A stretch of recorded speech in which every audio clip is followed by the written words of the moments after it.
Good evening. They came from across Australia and the world, drawn by turquoise water, island adventures and the open road. But their trip to the Whitsundays ended in tragedy. 28 tourists caught in a deadly bus crash on a notorious stretch of the Bruce Highway. Staggering through long grass. Survivors of a horror bus crash in pain and panic on the ground as rescue choppers thunder overhead. I think that I will be died. I don't know how I'm alive. Holidays turning to horror for the 29 people on this bus when it crashed along the Bruce Highway. I feel the first hit, the first bomb, and then fly away.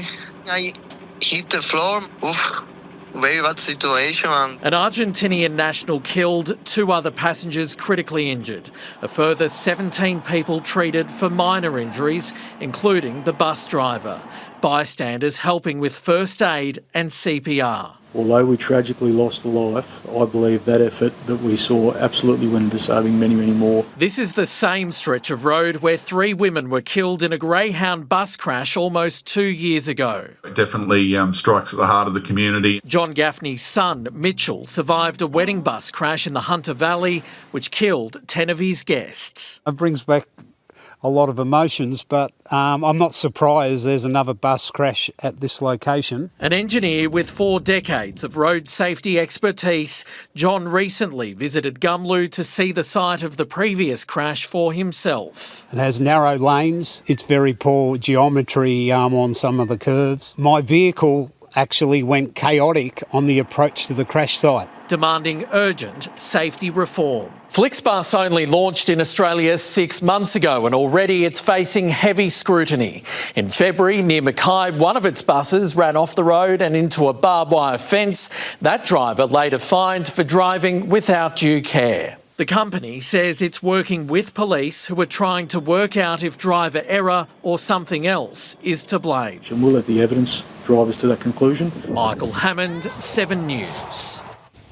There are more headaches for Coles tonight as lawyers line up to get refunds for millions of Aussie shoppers duped by the company's pricing practices. A giant class action is identifying customers who bought hundreds of affected products with proof of purchase easier than you think. The Coles Flyby card. It's my original Flyby card. It could be your ticket to a compensation payout off the back of yesterday's down defeat in the federal court. There's down prices all across the store. The ad campaign ruled to be misleading. The landmark win for consumer watchdog ACCC also means a historic win for the class action case. I haven't found one anywhere in the world, certainly not in Australia. Lead lawyers GMP now have the green light to argue for compensation for Coles shoppers who bought down specials in 2022-23. Millions of consumers and tens of thousands, maybe hundreds of thousands of transactions. That adds up to a lot of money. They argue the easiest way for Coles to determine how much customers are owed is to examine their Flybuys shopping history. And for each transaction, Coles has a record.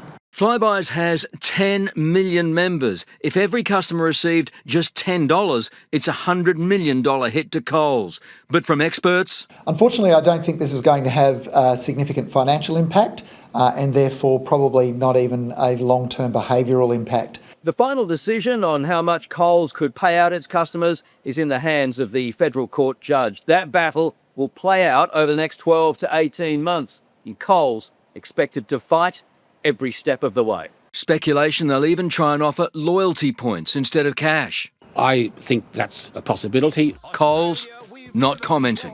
Chris Reason, 7 News. 5 Australians, including 2 Queenslanders exposed to the hantavirus outbreak on a luxury cruise ship, are now back in the country. They touched down in Perth and were driven to a quarantine facility where they'll stay for at least 3 weeks.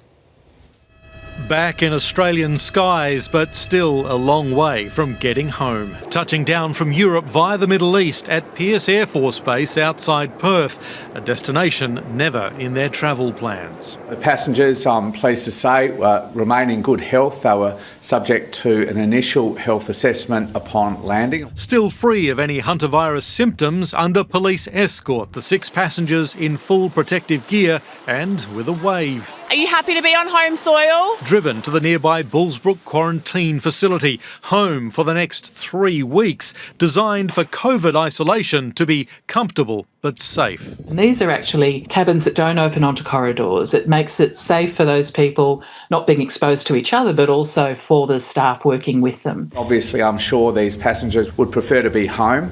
I thank them for their cooperation. We are determined to ensure there is no risk at all of any transmission of this virus into the Australian community. Joining them, the 2 pilots voluntarily isolating for 2 weeks and the flight doctor who could leave in a couple of days once a negative test is confirmed by the lab in Melbourne.